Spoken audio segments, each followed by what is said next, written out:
What's going on, guys? So over here you can see we got some drying up happening. We got a zone that's just not firing. More times than not, when a zone's not firing, it's going to be this guy. It's going to be your solenoid. But sometimes you want to, if you got a larger valve, you want to make sure your flow control's open. You want to make sure your ball valve's open as well. Sometimes people vandalize it, they'll come in and turn it off, but 9 times out of 10 when the zone's not firing, it's going to be your solenoid. You can see this solenoid's got a little silver dot up top. These ones go bad relatively quick. When I fire the zone, you can hear this hum for a little bit. It goes, and then if you tap it, it sometimes will kick on. So today I want to show you how to change out a solenoid properly. Tools you need: lineman pliers, wire stripper, solenoid that's got a clean, good working plunger, 2 wire nuts, 2 grease caps. Those are the tools we'll need. So let's get it going. Alright, so I got it set up. I hope it's a good view for you guys. I want to show you how to properly do this. So, like I said, you're going to need wire strippers, lineman pliers, 2 wire nuts, 2 grease caps, good solenoid. First thing you want to do before you just start turning off the solenoid, you want to go ahead and close your ball valve. Sometimes it's easy, sometimes it's not. Okay, I'm going to go ahead and unscrew this.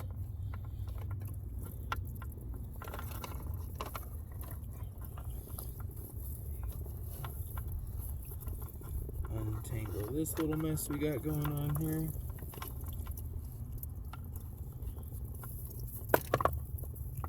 Now, in order to stop that drip, because we don't want water in our valve box, I like to let it go for a little bit and flush out if there's anything in there.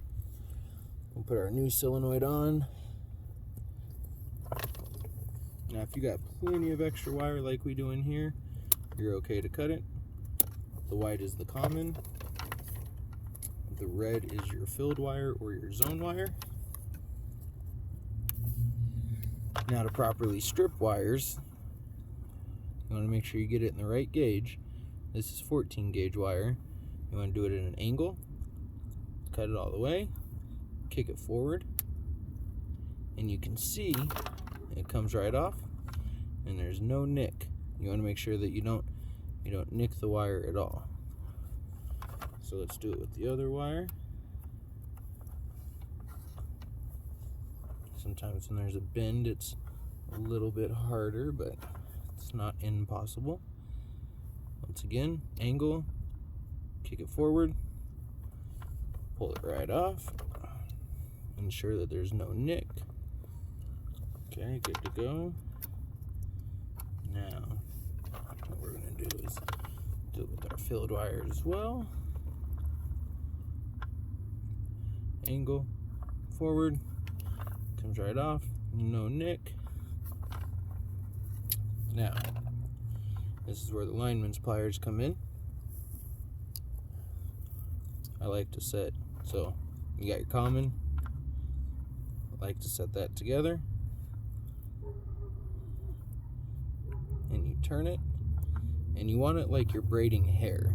Not that I braid hair, but you want it to where they're both wrapping around, not where one's wrapping around another.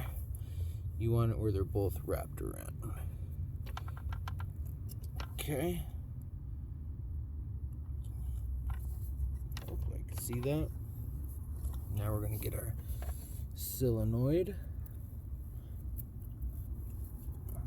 Now you got 2 leads on your solenoid. Doesn't matter which one goes to the white and which one goes to the red. So we're going to go ahead and wrap our solenoid around here. I like to wrap it towards the top.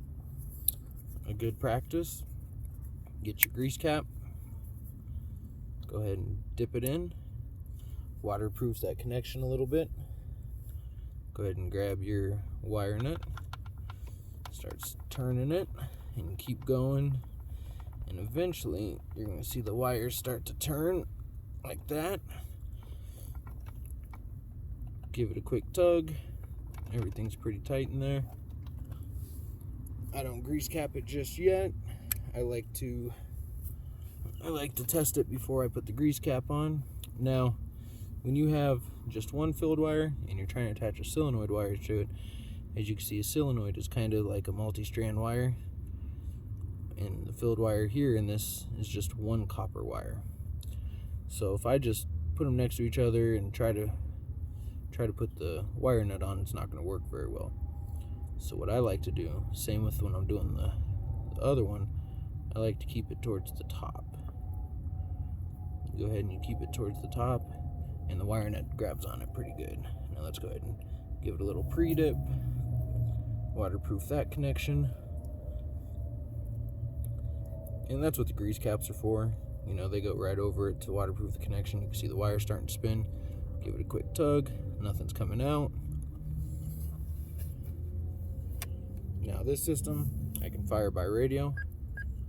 So let's see if we can get connectivity over here first, but let's see if it'll fire for us.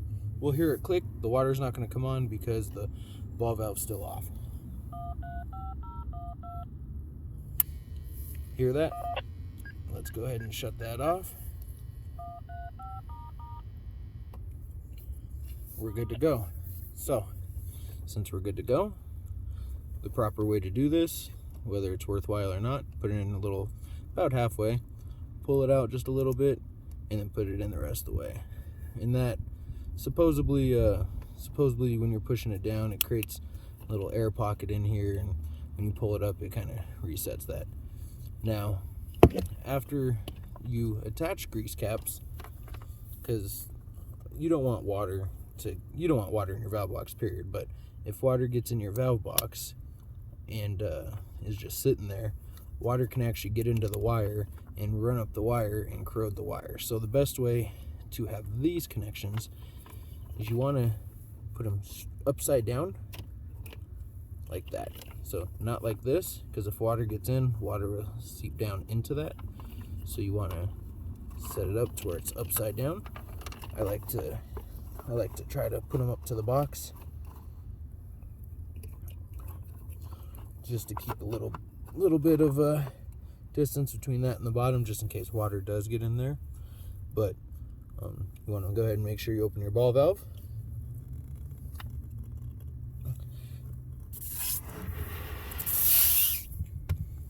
And we're good to go. And that's how you change a solenoid. And also, typically when the zone's not firing, usually it's your solenoid 9 times out of 10.